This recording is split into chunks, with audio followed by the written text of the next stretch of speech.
The Silent Bells of BlackRidge. Chapter 1. The Village. Nestled in a remote corner of the countryside, the village of BlackRidge lay shrouded in perpetual mist, hidden from the world.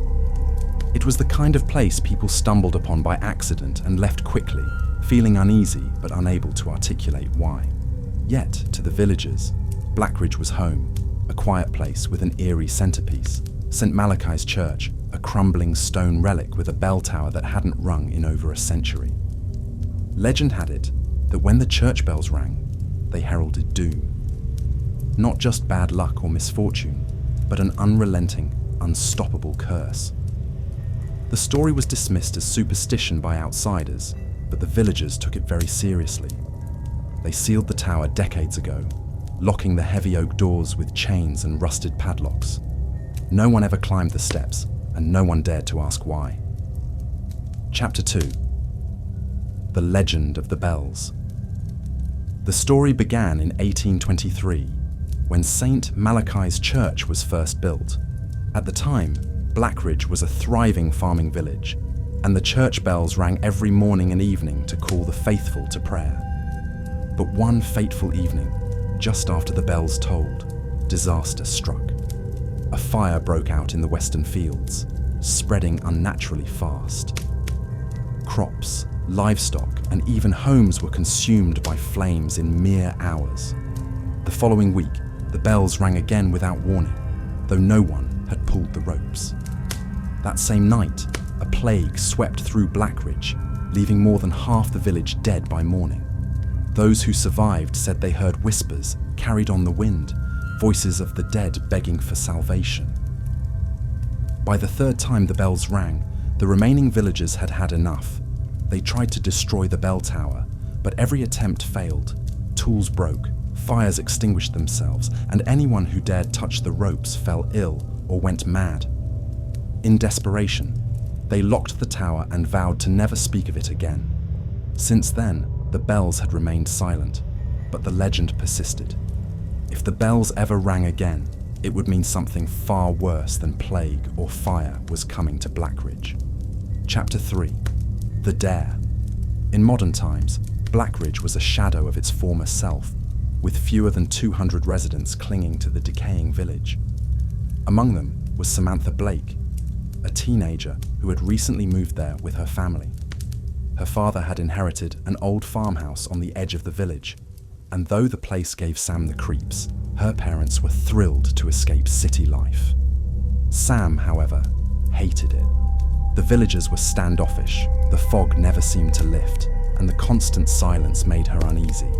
Her only friend was Ellie, a local girl with a penchant for mischief. One chilly October evening, Ellie came up with a dare. The girls were sitting by the old well near the church, swapping ghost stories.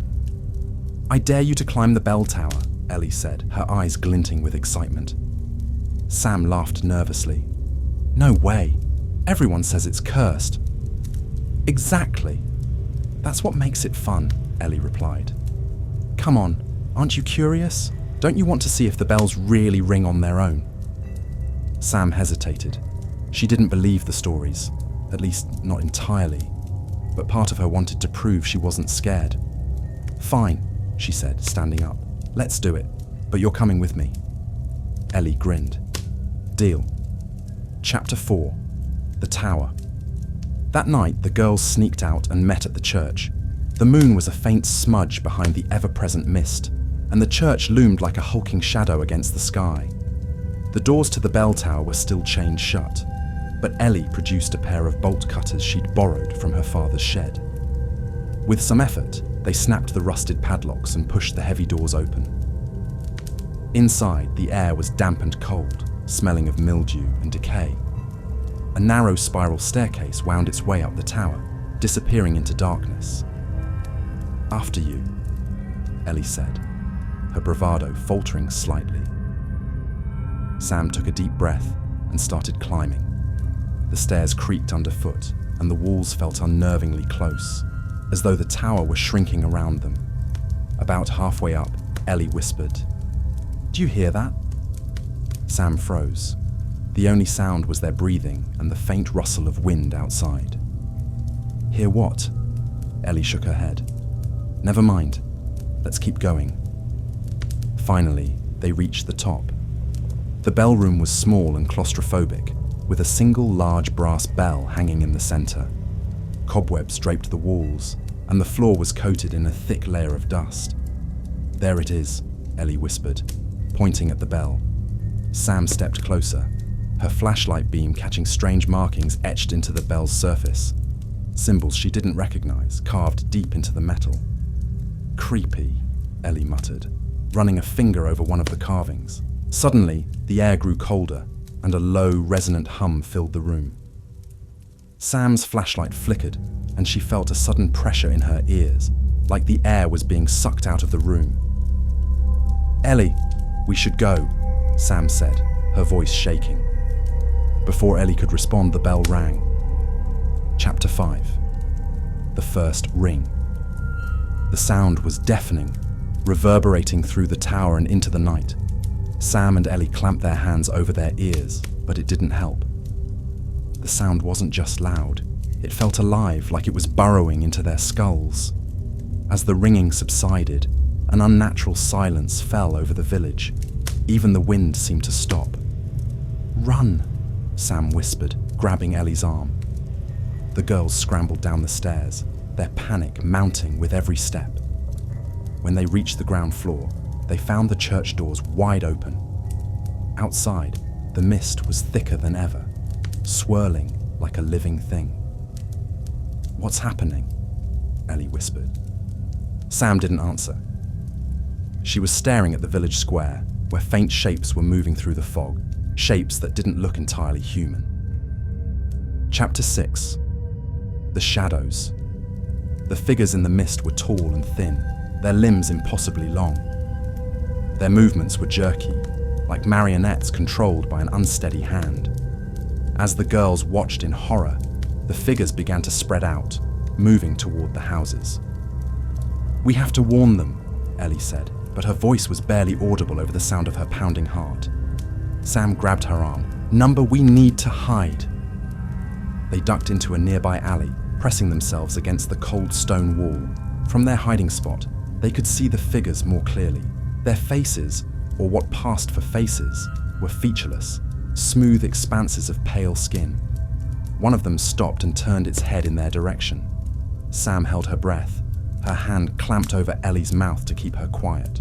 The figure tilted its head, as if listening, before continuing down the street. Chapter 7. The Curse. By dawn, the village was silent again. The mist had lifted slightly, revealing a scene of devastation. Doors hung open, windows were shattered, and the streets were littered with broken furniture and personal belongings. Of the 200 villagers, fewer than 30 remained. The rest had vanished without a trace. Sam and Ellie returned to their homes, but the nightmare wasn't over. Over the next few days, strange things began to happen.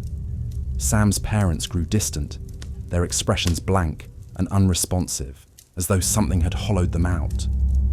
Ellie reported hearing whispers at night, voices calling her name from the shadows. Then, one by one, the survivors began to disappear. Chapter 8. The Second Ring. A week after their climb, the bell rang again. Sam was in her room when it happened. She felt it before she heard it. A deep, resonant vibration that rattled the windows and made her teeth ache.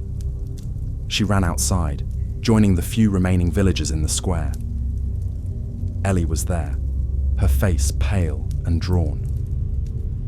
They're coming back, she whispered. The mist rolled in again, thicker than ever. The figures emerged, more numerous this time, their movements more deliberate. Sam realized with growing horror that they weren't just hunting at random. They were looking for someone. For her. Chapter 9. The Final Night. Desperate for answers, Sam and Ellie returned to the church. The tower was exactly as they'd left it, the door still ajar. We have to stop it, Sam said, though she had no idea how. They climbed the stairs again, the oppressive atmosphere growing stronger with every step. When they reached the top, the bell seemed to pulse with a dark energy, its carvings glowing faintly. Sam noticed a thick rope dangling from the bell, its end frayed and stained. She realized with a sinking feeling that someone, or something, had been ringing it deliberately. Before she could say anything, Ellie screamed. A figure stood in the corner of the room, tall and thin, its face a smooth, featureless mask. It stepped forward, and the bell rang once more. Chapter 10. The End. No one knows exactly what happened that night. By morning, BlackRidge was empty, the village swallowed by mist.